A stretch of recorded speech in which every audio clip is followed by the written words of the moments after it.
Welcome to Book Thoughts, brand lifestyle podcast. We are Thoughts for Books, and these are our thoughts on books. I'm Jenna. I'm Emily. And I'm Adriana. Three sisters stripping down one book at a time. Today, we are continuing our journey through the entire Kindred's Curse saga by going over chapters 11 through 15 of Spark, the first book in the series. Before we jump in, we do have a content warning. Today's podcast is rated mature. We are Book Thoughts after all, so we are going to be using adult language talking about adult topics, so please pay attention to who may be listening near you. Additionally, this episode will include spoilers for all 3 current books. Each episode, we will focus on specific chapters, but our conversation will include the entirety of the series. So if you haven't read it, today's episode is not for you. Lastly, I'm just going to apologize ahead of time. Maybe we, but definitely Jenna and I, will at least mispronounce a name or a place. Adriana will be leading this chapter, so go ahead and strip it down. Strip it down, girl. Strip it down. Looks like we're starting out with chapter 11. Diem awakes to a cold, empty room. She's left Henri and Breck hours ago in order to enjoy a hot bath. But the more she was left in solitude, the more her thoughts roamed. Worried about her mother, the unnerving agreement made between Luther and Arlie, Teller School, and the wolf in the woods, plus the flame root powder she keeps avoiding. Feeling lost and overcome by her inner demons, Diem goes in search of Henri, who has yet to return. Walking down to the tavern, she overhears whispers from a group of around 8 men huddled in the corner with Henri at their table. She catches mention of war. Afraid of what that might mean for her brother Teller, who would surely be drafted, along with Henri and her stepfather, the commander. Lost in her thoughts, she hears the voice again. Fight, it says. A tingling sensation coats her skin and the world around her goes dark, with a hazy image of a battlefield aflame with silvery fire. Diem, dressed in the deepest black for armor, and her bloodied hands was a great gold-handled broadsword with an onyx blade covered in what appears to be glowing scrollwork. She can make out a shadowed figure standing beside her along with the descended and mortal dead bodies laying in a wide circle at her feet, as if they had been thrown back by the force of a massive explosion. Without her flame root, this vision almost seemed as if it were a glimpse into what could come. As the vision quickly fades, she is left behind with a humming energy coursing through her blood. The intoxicating way power felt. Diem believes she has no place on this battlefield. She's a healer, not a soldier. Remembering something her stepfather had said to her, war is death and misery and sacrifice. War is making choices that will haunt you for the rest of your days. You will fight to protect or to survive, but never for the joy of killing, no matter how brutal your enemy. Page 132. She notices that each of these men at the table have the same version of the tattoo she spotted on Henri's shoulder. A vine-encircled flaming tree, the Everflame. Knowing Henri lied to her about the tattoo's meaning, she stalks angrily over to the group, and to her suspicion, all of the men pull at their sleeves and collars to hide their matching tattoos. Jumping up, guiltily while wincing, Henri calls out to her and introduces her to the table. Telling her he thought she was sleeping, suspicious, Diem asks to speak with her privately. Confronting him on the fact that he lied to her about the tattoo's meaning, of for the old gods, knowing he and the others are in danger if anyone sees or hears of their little rebellion group. Arguing ensures, and Diem is left with hearing that voice rise up again. Fight. In quotes, it was a creature of its own, this thing inside me. It was all lit match that eternally wavered above the pile of kindling that was my shredded soul. A drumbeat that called my temper to arms at every provocation. Begging him to tell her what's really going on, Henri states that it's safer if she doesn't know. Diem's anger is only fueling the flames, expressing that she doesn't need him protecting her, she won't break. But Henri is quick to snap back, questioning if she's so sure of that because she hasn't exactly been all that stable lately. That was a slap. As the chance to fight only rise in her, she can't help but feel the need to hurt him back, not only with unforgivable words, but to break his bones, claw his skin until he bleeds. Horrifying herself with these thoughts purring to her, she makes Henri leave and return to his group of friends, not letting him apologize for what he said. I know, this one makes me mad at him, big time. Oh, does it? We might all be jumping onto Emily's bandwagon of hate. It's a bandwagon that all are welcome to jump on.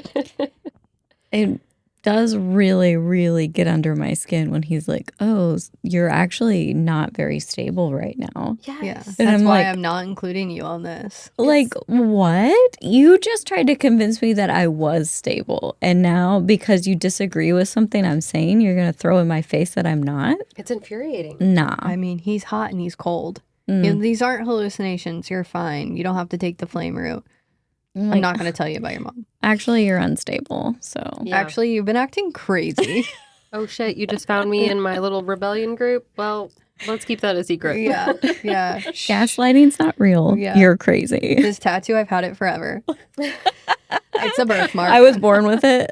All these men were. That's why we meet. I have written down that voice that she keeps hearing to not be tamed, the fight. It just keeps coming up at every time her emotions get riled. And I feel like at the same time, she needs that. I know she's not taking the flame route. I know that she believes that this voice in her head, what she quote unquote thinks are illusions or hallucinations are because of the flame route. But I think that power stemming from deep within her is only growing and allowing her to see the full scope of what she's been denied all this time. I know I keep saying that, but that's just what I feel. Well, and we were given that story that Teller brings home about the little boy who finally crossed over the lines and all of his pent-up magic came out. Yeah. And now that Diem isn't taking the flame route and crossing the border lines, like, the voice may just be a little bit hard for her to take hold of. And that might be why she's feeling so violent towards Henri. Yeah. Not that she shouldn't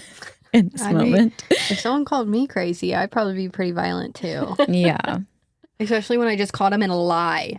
That is gaslighting. That's the It definition is. of gaslighting. Yeah. I know I lied to your face and you just caught me in a lie, but you are literally insane. But for real, let's look back. You said you're unstable. Do Oh you my guys think gosh. that this vision that she has is going to be like in the fourth book? Like we're going Yeah. to see it play out? I think so, because Well, war there- has already started. Luther is the shadows, I assume. We all Mhm. assume. It does say, though, that she sees something that isn't quite solid yet. Like, I wonder if that's the dad. oh, Because she hasn't seen him, so how would she? But Hmm. I think he still has a pull and connection to her now that she is not taking the flame route. I think that's him reaching out. This isn't the exact vision she has later on in the book where she is like, that burning building is toppling on her and she sees both her and Luther have a vision. Yes. Is it the same vision or is it just another vision? this one's just It's a her different on the one. battlefield with, like, her godstone Yeah. sword or Yeah. whatever. And she's a lover, not a fighter, so that's crazy. I think that was interesting that her and Luther do see that same vision, though. Yeah.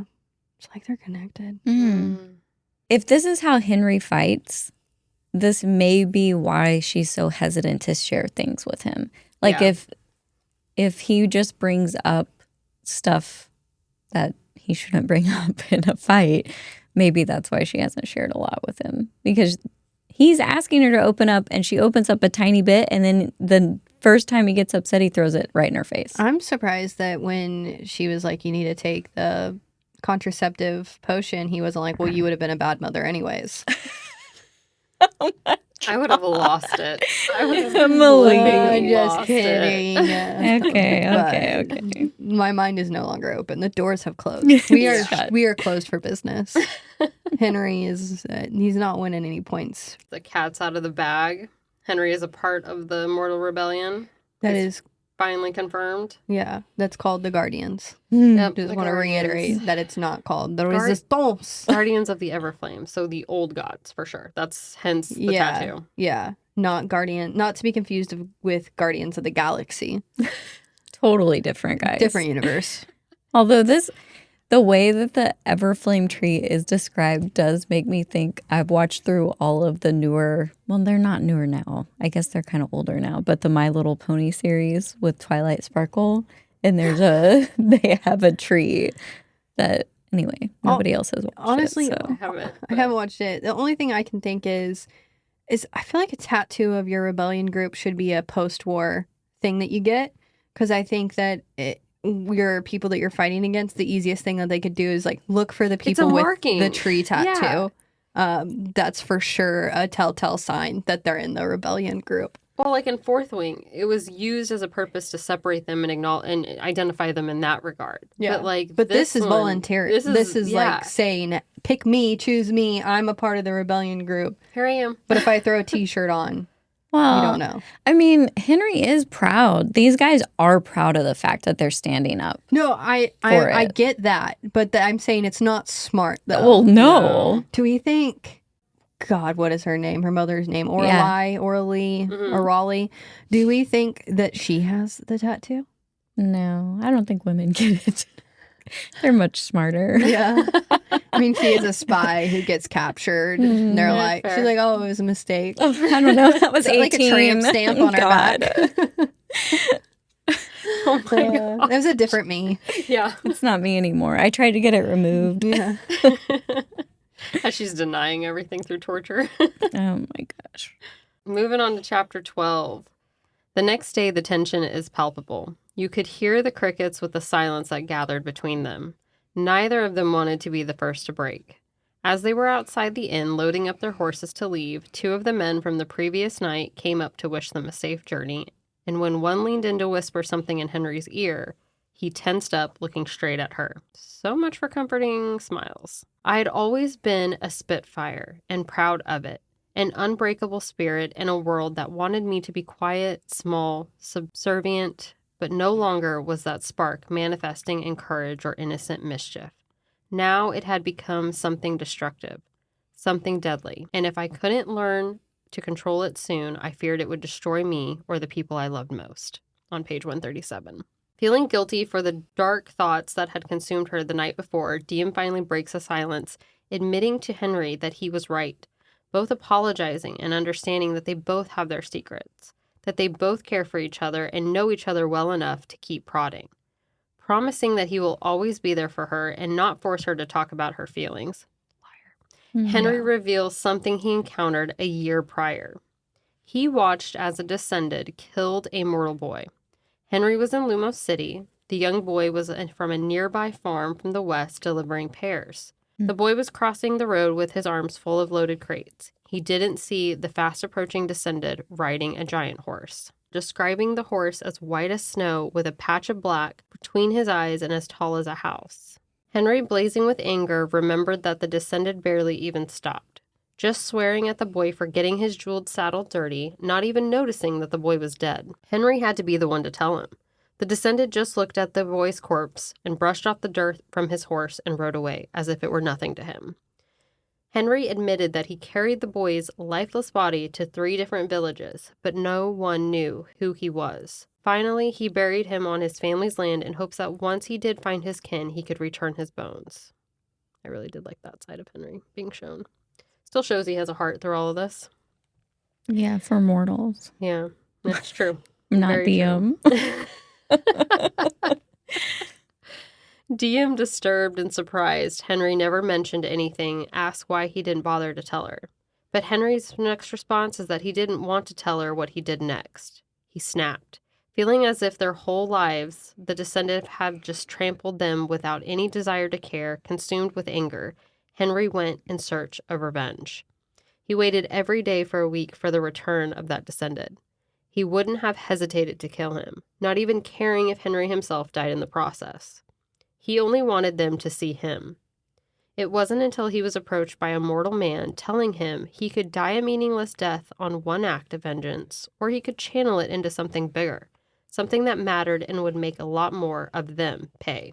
By recruiting him to the rebellion's cause, the guardians of the Everflame, the mortal rebellion from the Blood War, building back up their forces in secret and waiting for the perfect moment to strike back. They are needing more mortals on the inside, and Henri hopes Diem will join them now that she would have access to the palace as their healer. Torn between wanting her healer's oath to be upheld and the struggle to have a purpose to do more, she resigns with telling Henri she will consider passing along information, or only if he makes sure Teller stays out of this. Lastly, the big question is sort of popped at the end of this chapter. Diem cuts him off with that everything else going on right now, she just doesn't want any more pressure. If that's not a red flag for a relationship, I don't know what is. I mean, I agree with you, though. This is probably Henri's best attribute is how angry that makes him when the little kid dies. Yeah. But it's a fair point. It's because it's a mortal kid. Like, would he feel the same if that would have been a descended kid? Probably not. Well, and it's the fact that his hatred for the descendant is already so strong because of his mother, too. But also, it was the descendant that trampled the kid, acting like he didn't care. So that was just more fire to that. Yeah. More fuel to the fire. More fuel to the fire, please. More gasoline on that. Yeah. Mhm. I wonder if it was like maybe the gods did it on purpose. Killed the kid? Yeah. Why? No. In front of him? Like the kid doesn't have any family. Oh, because he Like, looks and can't find Is family. somebody like setting a catalyst in the background by using this? I'm just kidding. That was really You're reaching. a reach, guys. It does make the descendant look a lot more heartless, for sure. Well, and I'm sure that stuff like that happens all the time. Yeah. So, but mortals kill their own. We've already seen that in the beginning. Yeah. So, Henri, while your anger is righteous toward the descended, you should also have some toward your own kind. You're not treating each other well. So with that voice demanding that she fight, Diem is torn between her oath as a healer and to fight for something. Do you think you would make the same choice if given the opportunity, or would you ask more questions? If, Henry's posing that question to me. Mm-hmm. If you were given the opportunity to finally be a part of this rebellion group, knowing that, yes, you do want to make a difference, but the reality is you've chosen the path of being a healer. You've taken that oath. You want to do good. So you're kind of in a place torn between both. It's one of my biggest pet peeves with these main characters joining these rebellion groups so quickly. So I'd like to think that I'd ask more questions, that Henry's one story, although sad, gut-wrenching, I would say, is not enough for me to just be like, yeah, I'll join, give me the tattoo, let's do this. No, I need more information. Especially since she herself has already seen a different side to the descended. Yeah. Barely been around them, too. Yeah, and she's already like, oh, they're people who care about their own just like we are. Mm-hmm. So I don't. And we all know Breck is a part of the Guardians, and he is horrid by the end of what storyline we have so far from him. Yeah. So if those are the kind of people joining this group, I'd like to think I'm asking questions. I think it's kind of interesting that Diem's mom makes all of these choices for Diem without consulting her, without leaving her any She's just a kid, clues. And she doesn't tell her about the rebellion. She doesn't pull her in. And she's not even the one that pulls Henri in either. Even though we know that he knows of her as the leader and stuff like that, she's not the one that initiates the joining. No. Do you think Diem, once she figures everything out, just sits there and she's like, are you kidding me? My mom's been a part of this whole time? I would want to cause my mother some discomfort. Some grief. If I found that out. If she is still alive on that island after the ending of book 3, I'd like to think I'm just sitting there roasting a mouse, because I imagine there's little mice on that to eat, that island. Everybody has mice. Yeah, sitting by a campfire and just thinking, I would be fuming. I would be building up an explosion of you had every opportunity to be honest with me, once again, to set me up for success instead of failure, and you did the exact opposite. But you included people within my life along the way, so one would have to question that. Right? That's I think, what hurts the most. Yeah, maybe she's the true villain in this story. I mean, I have issues with parents not talking to their children, though. Even when you think you're doing what's right, you still need to educate them on the world surrounding them. That is the biggest thing. Yeah. And prepare them. So don't just keep secrets because you think that's what's going to protect them. Well, and I was joking. I was like, she's just a kid. No, she's a 20-year-old young lady. Mm-hmm. It wasn't like her mom is like, oh, she's too young, she can't know this. She just flat out didn't keep her in the loop whatsoever. Well, actually went so far as to forbade. It's been verboten. Foreboding? Does that mean the same thing as forbade? It must. Yeah, her desire to protect her loved ones, to find answers, and to make a difference really, I feel like, impacts her choices here. So she wants to be able to help in a way that she feels can be a bigger fight, but I don't think she's willing to just kill Descended innocently. Yeah. It is annoying also that Henri only tells Diem about it once he figures out she has an inn at the palace. Like, how long has he been a part of the rebellion and just leaving Diem? Well, do you think that's why he tells her, or do you think he tells her because she saw him conversing? He was already excited she was getting a part of the palace. I think he was like planting seeds with like, your mom's okay, blah, blah, blah. Like he was building up to tell her. Because I think if he really wanted her in there, all he'd have to say is, by the way, your mom is the leader of this rebellion. I think he wants her in because he has already heard the rumors that she was the one that saved the Descendants. So he knows that she has a good reputation with them already and that they trust her. So he's starting to be like, oh, your mom's cool. Like, it's okay. Don't worry about it. And then like, look, this is Breck. Meet Breck. Yeah. She's been gone for what, like a year at this point? 6 months. 6 months. Okay. Yeah, because her timeline, I remember with Luther, was not approaching until what, the end of book 2? They kiss at the end of this book, and then they don't actually like kind of, I mean, they don't even really, they don't hook up until book 3. No, but I mean, wasn't Luther the one that knows of the timeline of Arlie being gone? So like he knows that everything. reveal isn't till much later on. Yeah, he knows. I can't remember what finally gets him to tell her. I don't remember either. I have to keep reading because I've only read up to like what we Does he tell her or does she find it? She sees her. Yeah, but he admits that like by the end of like this summer or by the end of the fall. I think at the end of by the end of the second book, But he also doesn't know what's taking so long. Right. He just knows like the first plan. Yeah. And then, but I just remember him being at conflict with like telling her because he had promised not to tell her, and then he eventually does tell her. But I don't remember what the catalyst is for him to be honest with her. Yeah. Either way, I feel bad for Diem because I feel like everyone's keeping secrets around her, and it's just like until she realizes even Teller feels kind of reserved. She feels like Teller's the only one she has. Teller is the only one that she has. Teller is the only person that's 100% honest with her. Will he tell her? Henri wants to get more eyes and ears on the inside, even going as far as persuading his father to let him assist with the courier duties. However, Henri's father is keenly aware of Henri's hatred for the Descended and has outright refused. Is Henri in more danger than he realizes, or his father just truly protecting him? Oh, are you saying, like, is he in danger because his father doesn't want to be a part of the rebellion? Like, his father might tell on him? Like, I think his father is kind of more of aware of his hatred, and so that's why he's protecting him versus letting him join in his duties around the palace and then watching his son possibly get killed for it. Like, he's saying, I know you're a part of this rebellion group, but I'm not going to give you more ends because then you're going to make a decision you can't take back. Yeah, that's kind of what I'm asking, is if you agree with that or if that's how you felt when he's mentioned that he's tried with his dad.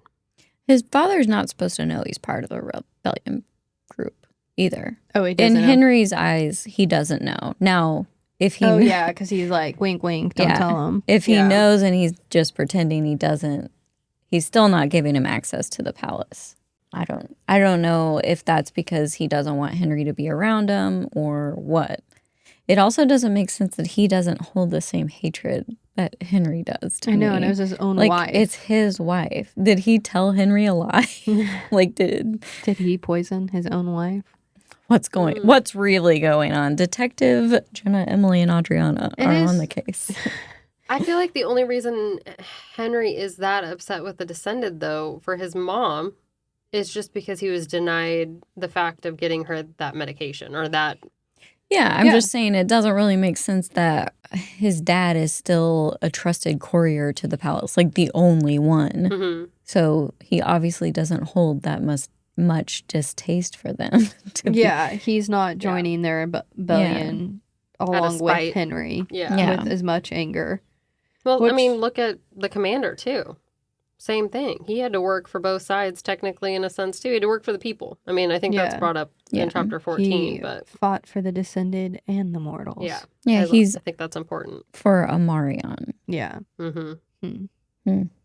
Well, the awkward proposal. Oh, I mean, that was rough from both sides. Like, Henri obviously, like, builds up all this courage and it's like, all right, I'm going to do it. Yeah. Now's the time. After they've been fighting. Yeah. Let me just go ahead and be like, hey, I really care about you. After I called you unstable, I want to have stability with you forever. Choices. She's like, no, please don't. Please, I'm not ready. Please don't do that. I'm only 20. I think, honestly, I would react the same, though. Like, if that was the fight that we just had, and I'm still, like, unsure about our communication, our trust, like, feeling like I have those exact feelings for you. Clearly, I love you, but it's different. It's not in love. It's not wanting that future. And then you decide to drop a proposal bomb? Nah, dude, stay over there. He does not know how to read Diem as a person. Or the room. No. Total. No, he doesn't get it. He's just a little boy. He just wants to claim what he thinks is his. I think the camping would have been the better place to propose. You would think. Horseback leaving the town. Or maybe he was hoping to do it at the town or the inn, but the fight ensued because of what she saw. Yeah, he had like a brunch planned. It's like going to do a proposal and brunch, and she'll say yes. There's no way she'll say no. I did call her crazy last night, but we can forget about that. Yeah, it's fine. I bet she doesn't even remember. She doesn't remember. She's crazy. She's crazy. There's no way she remembers. Oh, I don't know. Poor little Henri. He doesn't. He has this like picture of what he thinks is gonna be his future with Diem, and Diem the whole time is like saying, I'm not the person he thinks I am. No. Here's what really grinds my gears about this proposal. Pull it up. I got the receipts. He's like professing his love for her. And he talks about like all the girls that he's hooked up with. And he's like, oh, I was just biding my time until you're ready to give me a chance. That's not how I'd want to be proposed to. No. Like, you were sleeping with other women because I wasn't ready to give you another chance, and give you a chance, and you're bringing that up as you're proposing to me. Maybe let's not talk about our past relationships while you're proposing to me. Yeah. I don't know. That rubbed me the wrong way. It is a little bit of an odd choice, but he's telling her in a odd Henri-like way that he's pined after her. She's been the only one I've for been him. with so many women while I was waiting for you, but none of them are mattered. you. Yeah.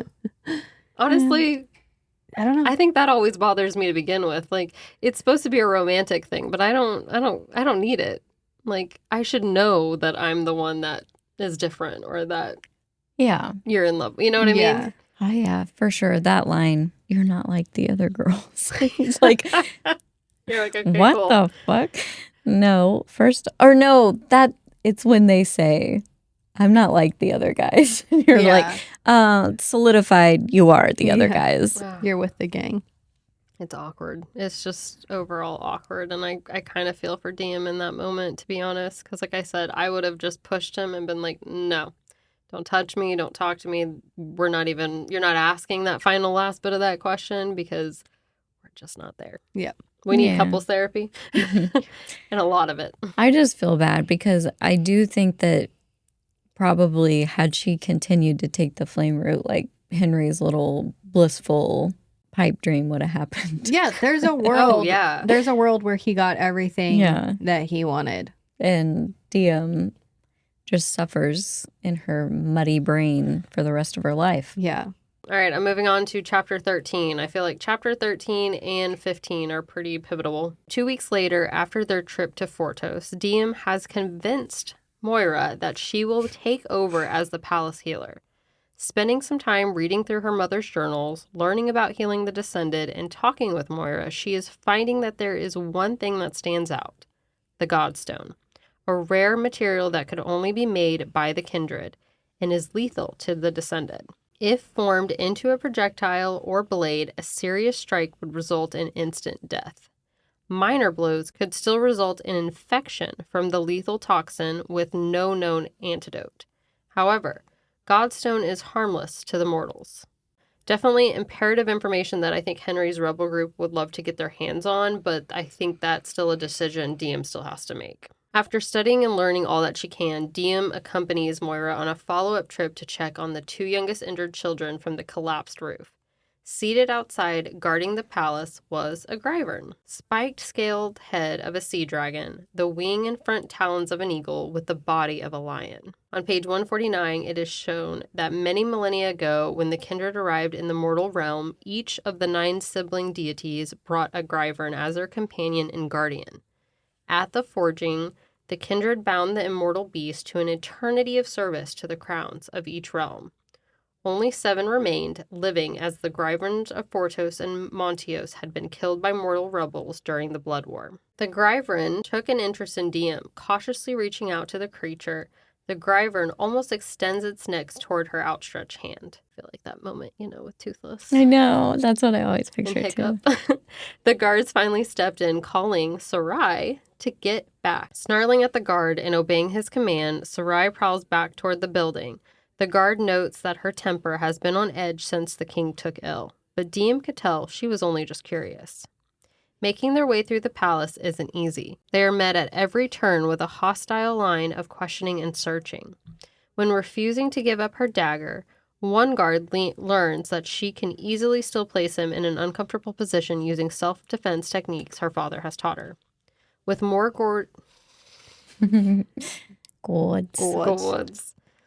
with more guards surrounding them until Prince Luther steps in and asks them all to stand down, allowing her to retain her weapons so long as she is escorted by the prince and not to use them on any occupant of the palace.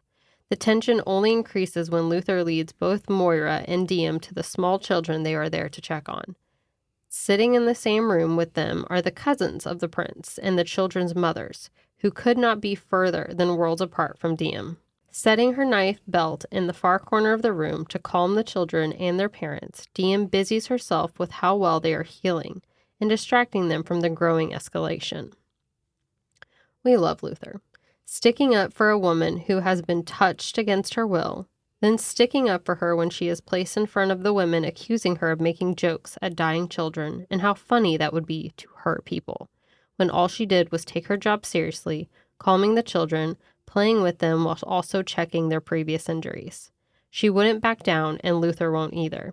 The humming in the air around these two, the electric current. We love good tension.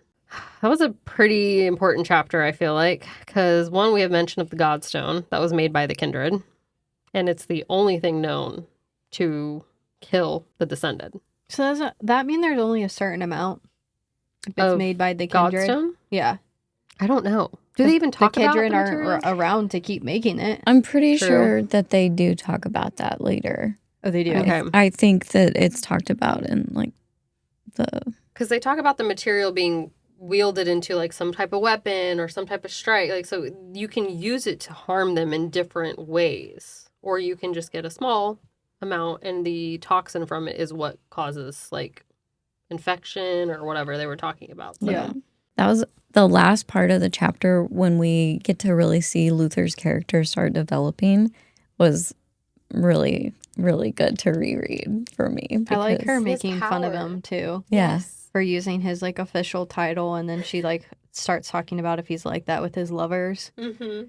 But isn't she just doing that in her head? Yeah. And then he clears his throat because she realizes she's staring right at his crotch. Yeah. What if the whole time he can still hear her thoughts? Yeah. That's what I'm hoping. Yes.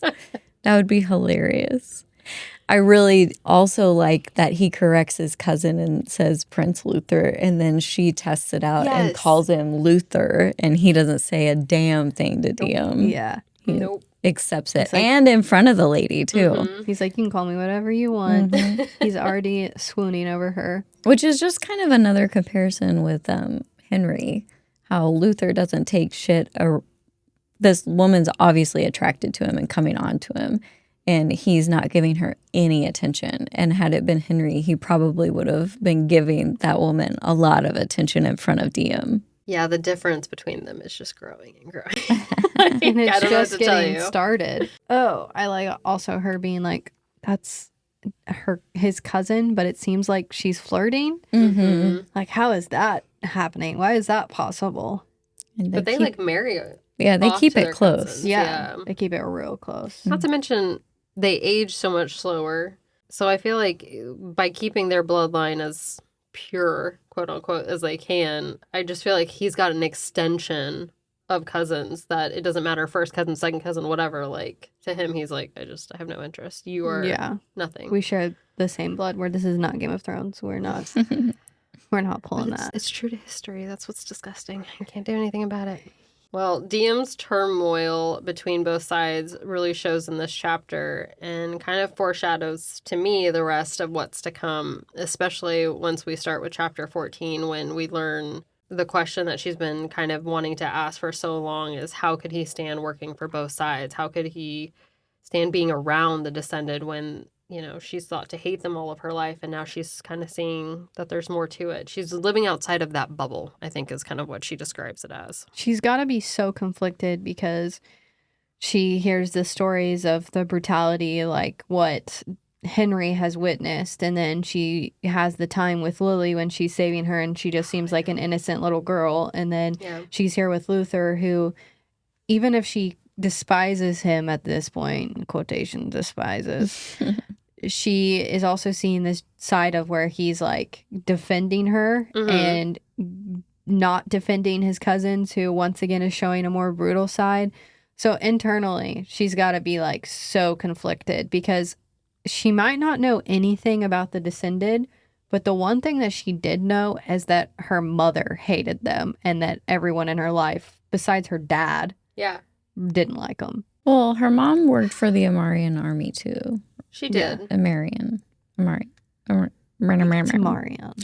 Anyway, she worked for him too, so she's worked with both sides as well. But you can see that being like something she's battling. I guess kind of like what we were talking about previously with her, you know, her oath to be a healer. But I think Diem is in such a position, not even knowing her true lineage yet, not even knowing that she can have power, that she is more than what meets the eye. Like, she is at constant conflict with what she knows, what she's learning. It reflects to me growing up. It reflects to me kind of learning where you stand in the world. Yeah. Mm-hmm. And what's been given to you, I guess. Which I think is really good, that she doesn't just immediately accept Henri's proposal. Or she's come from this naivety and like just ignorance and stuff, but she realizes that she's growing up. Yeah. She realizes she's learning more about herself, and she wants to give herself that space too. She has a clear mind to even think about her own decisions now that she's not taking the flame route. Mm-hmm. That's why I love that she kind of does get angry a lot. I mean, because that would make anybody angry. Yeah. Truthfully, you feel like you have no control or power until you are shown otherwise. Chapter 14. Fire coursing through her veins still, when Diem arrives home, her father takes one look at her and grabs 2 dull swords for them to go outside. Always passing down what knowledge he has, from battle to self-defense. Her and Teller being Andre Bellator's most cherished and well-trained soldiers. Using sparring to help her work through her emotions, but also to ask her about her day. Energy and blood, the 2 most important resources in a fight. Choose wisely how you spend them both. On page 170. Ever since stopping the flame route, her emotions had become an out-of-control firestorm, threatening to char everything in its path. Finally, Diem asks how he could stomach serving the Descended in the army, a question she has never had the guts to ask previously. He explains that he didn't serve them, he served all of Amarion, all of its people, mortal and Descended both, stating that he fought the rebels and the Descended at times. When asked who decides who's the enemy, he simply states that that's the Crown's decision to make. Asking the dangerous question out loud, Diem wants to know, what if the Crowns are the real enemy? Realizing beyond what had only ever bothered her when it affected the people she cared for, understanding more of the injustices that had been made while still trying to understand both sides. And I wanted to note that I think that was such an important part of this chapter. So she's asking if the crowns are the real enemy. Was it not treason to the people of Amarion when they came in and took our own cities, our holy sites, when they cut down the Everflame, when they started slaughtering children for being born to mixed parents? She'd cared previously, but in ways that only affected her.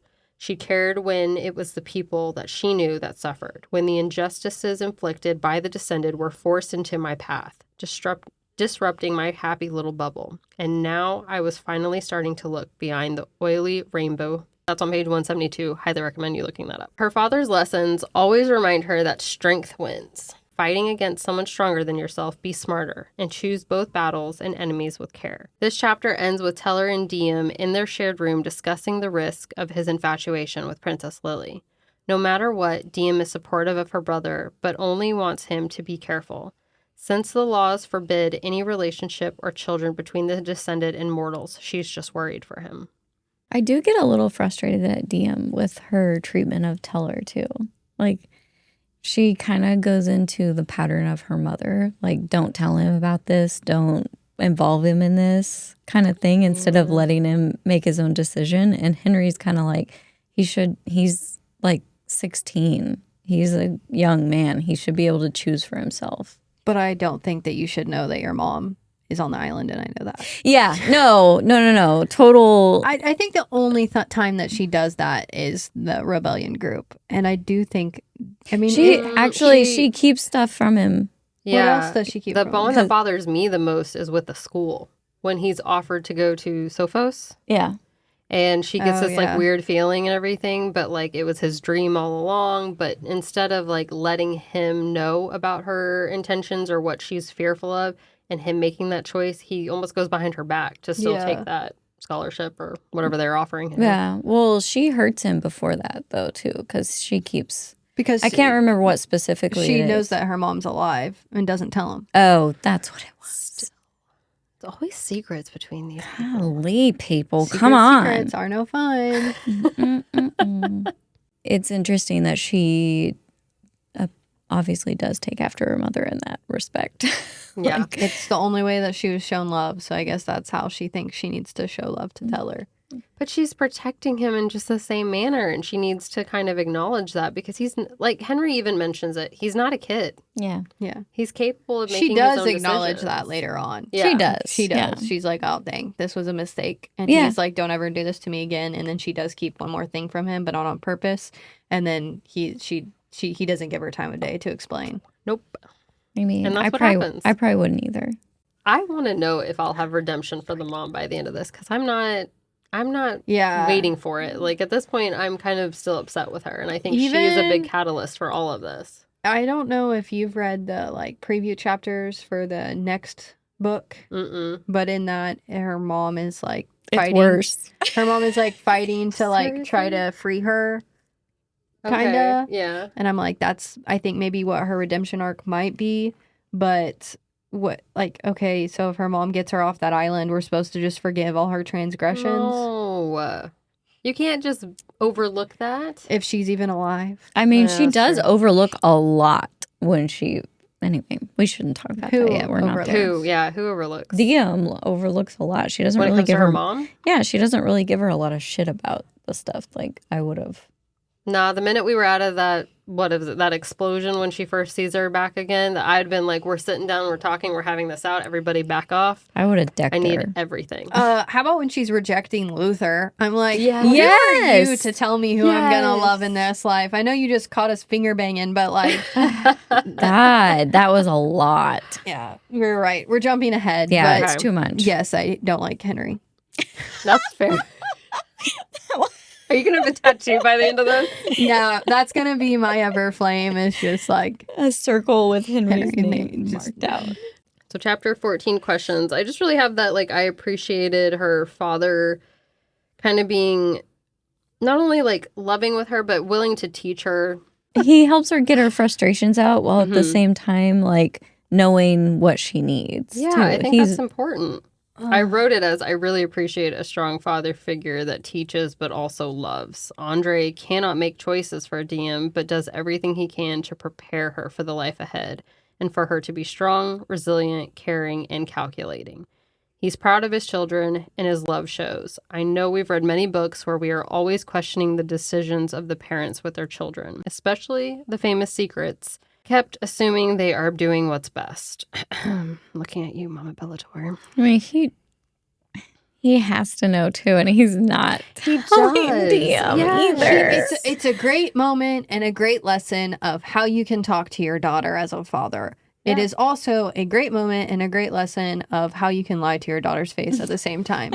Because that is, I mean, and also he's kind of like Henri in the sense that he is following a command and not questioning any of it. Like Henri's been taught and seen that the Descended are bad. There's no room to question that they are horrid, all of them. Yeah. And he has served the army and is told that the crowns make the decisions and that's what's right and that's what he'll follow. And he's doing it without question. He is a soldier through and through. Yeah. I think that is part of the reason why Mama Bellator chose him. Because she knew, like, I can tell this man. She's a little snake through and through. A little bit. But,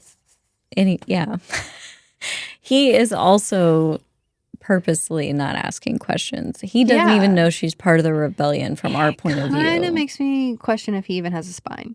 To not, like, ask questions of your woman who's, like, hiding things. Okay, your woman. That sounds kind of... I mean... Possession-y? What am I trying to say? Yeah. It doesn't sound great. It does. It's not the best word choice, but it's not fine. Not going to question your partner who you know is lying to... I don't know. He doesn't question anything. You're right. He's a soldier through and through. He gets orders. He follows them. And that's that. Yeah. When it's revealed that he knows more than he should have at this point, or at least told somebody, I feel bad for Diem because you do trust him up until this point, I feel like. Yeah, But you should have questioned a lot, especially with Arlie. You should have had questions. Reading this the first time through, you see him as a dad that cares for his daughter, that wants to talk to her on an emotional level, who took her in when she was an infant and was a bastard child. Mm-hmm. And you're like, wow, what a great father. But now reading this and still knowing that every single person is keeping secrets from her that loves her. Luther is even keeping secrets from her, but at this point, I mean, it's not like they're close. Like, those secrets make sense to me. Yeah. But everyone that loves her that is close, besides Teller, is lying to her. And it's harming her. Yeah. Yeah. Yeah. That's a lot. And it's a lot to grow up and then realize that everybody was lying around you. Because it's a lot. I feel like you just would come out not knowing who to trust or if you can trust anybody, because find the information on your own before you make that decision. Have the receipts. Oh my gosh. Yeah, for sure. Diem, I understand your denial because that's a lot to take in, girl. I kind of just mentioned that I really appreciated some of the things that Penn Cole kind of touches with some of these chapters. In this one, the forbidden love between castes is a really big, complex social issue. The injustices of colonialism, the destroying and suppressing of culture, economic exploitation, the racial and social hierarchies, violent coercion and environmental degradation that also kind of comes with those long-term consequences. I think those are heavily noted through her books. And it's important things that she wants to talk about. And I think that it's strange that her dad doesn't really have a response to her when she says, like, the same crowns that stripped away our culture, that cut the tree down and took everything that we knew and told us to stop talking about our old gods. Those same crowns. His response was that it's just treason to talk about. Yeah. To watch it. Because she's walking a very fine line by questioning those things. And she is, and he does care for her and want her to live. So he is, I think, saying that with a father's heart of, you're my daughter, I don't want you to put yourself at risk. But also, is a seed not being planted in his mind at all? To be like, wow, when you put it that way, it doesn't sound like they're the good ones. Yeah, I don't know. Daddy Bellator, what's going on? why you choose to serve this. Yeah. I mean, clearly he's very offended when she says that. He doesn't serve them, but in a roundabout way, God, I still do. Yeah, don't serve without questioning. Yeah. Because everyone has a choice at the end of the day. I do like that she supports Teller. Mhm. Like, if you want to be with Lily, I'll support you through that. Yeah. I know. She was like, I'll be a proud aunt if you run away and have children together. Yeah. But also, that would be so rough. To not live as long as your partner. Yeah. And for your children to always be hunted. Which part? I mean, All of it? you know, one or two of those. Chapter 15. This chapter highlights the life of sex work and the dangers and mistreatment, as well as some of the neglect towards individuals who are in this line of work. Okay, so Diem is sent to Paradise Row to treat some of the workers there, and she's there to see Peony? Is that how you say that flower? Peony, yeah. After treating Peony and talking with the madam, Diem is distracted by a blood-curdling scream. A descended man wielding dark magic threatens to kill his half-bred baby to not taint his family lineage. And we see Diem's protective nature as she immediately jumps in. I kind of just wrote that just in highlights because I feel like that's such a huge point for Diem, seeing the descendant actually try and take that child before the king finds out. Granted, the king is ill and probably in a coma, but still. Yeah. Like, Sleeping. She goes very protective Mama Diem there, and she's like, nope, I will take this child. Even when he kills the mother. Ugh, I that was hated that. awful. Yeah. It's a rough chapter. It all of really it. is. You It have all the is. ladies hanging out and like And the blood when she walks in the, I think it's a brothel Yeah. Yeah, that she it's a walks brothel. in, and she sees blood, and the madam's like, this is not her blood. She's in the back. Go Yeah. treat her. And she's like, okay, whose blood? She's like, don't question it. Go treat the girl.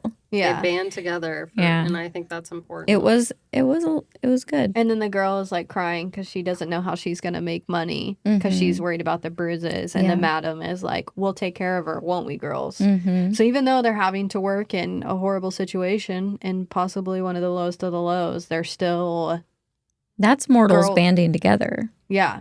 That's the kind of rebellion that you need. Yeah. Yeah. Especially when they even talk about how they are visited by a bunch of descended men. Yeah. And it's only them that they can, what is it, like trust to take the tonic? Because Yeah. it's so forbidden for them to have children with them. Mm-hmm. And then they're like, but you could make a lot of money because there'd be a lot of mortal men that would want to have sex with you because you look descended. But they just want to take their power and violence out on something. Yeah. But they wouldn't they do that to can't. her because they would No. be scared of her. Yes. Yeah. I thought that was noted well. This is a sad chapter. It is a sad chapter. I didn't write a lot about it just because I feel like the biggest thing was 2 points. Obviously, the brothel and seeing those girls and how they band together with their mistreatment, but also help each other out through some really dark times, but also the descended man. Oh, that one bothered me so much. Yeah. I just can't believe, like, before the mother dies at the descended man's hand. That's a lot to say. She's yelling, "This is your baby." Yeah. And he's still hell-bent on killing the baby. He doesn't care at all. The kid's like 4 or something. Yeah, And he's like, 4. You kept him from me this time, and you should have gotten rid of your pregnancy the minute you found out. That is why I just don't understand that men who, not even arguably, I think scientifically have more of a sex drive than women, just period, are the ones that can have babies forever. And they're the ones that don't carry the babies. I was talking to Jordan the other day and I was like, isn't that crazy that at any moment you could walk away when I get pregnant? You could say, I don't really. And I was like, I might have some choice, but really I don't. Like, Yeah. this is going to affect my life for the rest of my life. Even if, Yeah. even if you terminate the pregnancy, like mentally, what that does And to you. even if I carry the baby and put it up for adoption, this is a part of me for the rest of my life. But you could just walk away. Yeah. And Jordan's not gonna ever do that. But I was like, isn't that crazy that men just kind of have that power? And I see that here is like, he's like, this isn't, I had a good time with you, but this isn't my child. I wasn't here to make a baby with you. This just accidentally happened. She's not even asking for anything. No, she wants to run away with the child. She's like, you don't even have to be a part of the life. She literally says, I will leave the realm so that you don't have to deal with it. Yeah. And he's still... Oh. It's very sad. That is the stone-hearted, nasty part of the Descendants that you are fighting. Yes. But if you go back to the first chapter, there's mortals that are about to rape Diem. Yes. Who I doubt took a tonic, so they don't care if a baby happens or not. Like, there's evil all over the world. Like, that's the reality of it. But, like, this one bothers me only because it's like, he doesn't even mention the law. He's only worried about, like, their lineage and their connection with the royals. Yeah, because they finally have made it to the top 20. Yeah. He just wants nice things. I felt bad for the mom when she was like, I'm willing to go in front of the king and protest. Like, I don't even care about Diem in this instant, to be 100% honest. Like, that's sad for Diem to witness and does show her heart that she's willing to protect these two. But it's more of like, just, you can almost hear the mother's cries to protect her child. Mm-hmm. You can just like her desperation to want to conceal her child and keep him alive. And then him, just the father looking at him just like he's nothing. Mm-hmm. Yeah. And using her body to shield. Yeah. I mean, that's a protective mother automatically. Like, you're going to do anything for your child. And her life is taken instantly for it. This is the story that I can kind of understand Henri's hate. Yeah. This is a story that you're like, okay, Henri. Like, righteous anger. If that kid was Henri, then it makes sense for the revenge later. Yeah. One thing that the madam told Diem that I really, really liked when she's kind of asking her that, you know, the girls were right. You know, you could have a place here working with me and be charge a lot towards these men and make bukus of money.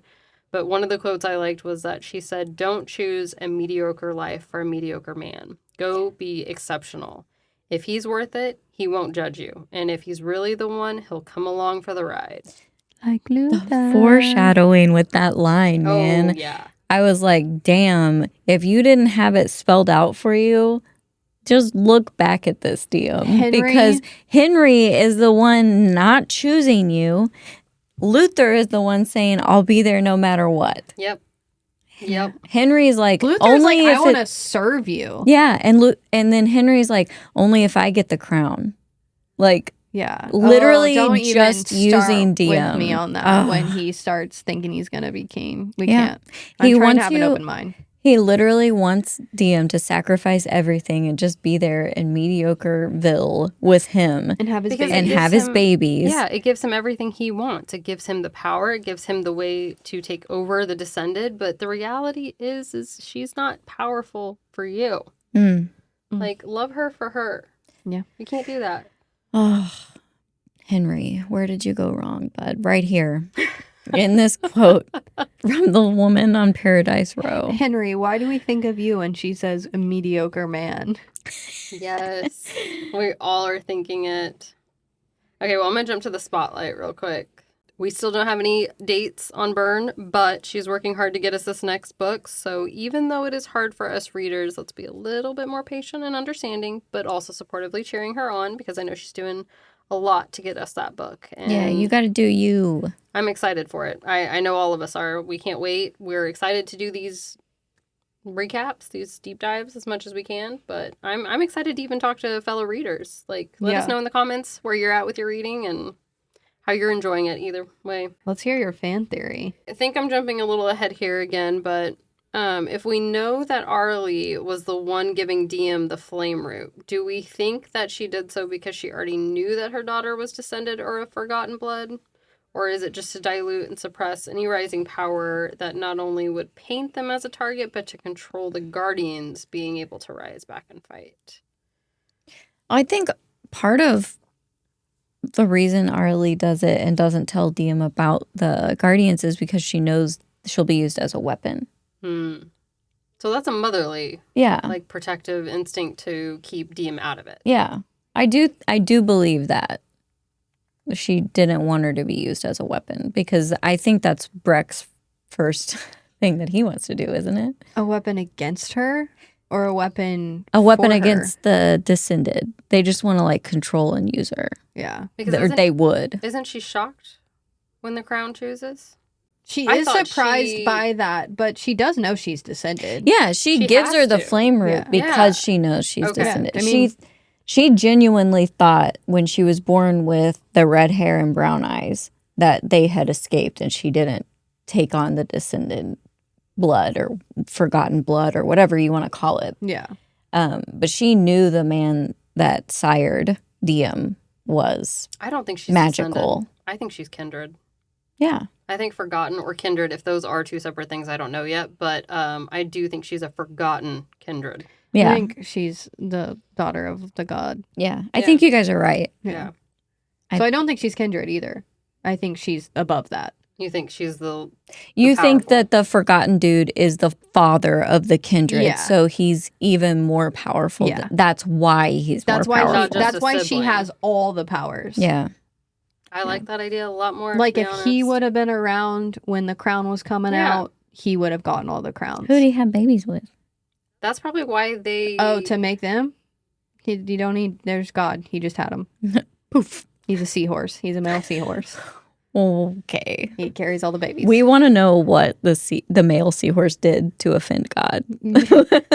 Because biblically, the women have labor pains because they tempted Adam in the garden with the apple. Yeah, that's Tempted why we him with sin, and that's why women have labor pains. and we carry the baby And we carry all the that. baby, etc. So Jenna and I were talking. Since seahorse men carry the babies, what did they do to piss off God? Like they had to have done something not very good. Because it's not just one baby. Those They those pop out males have to several. like.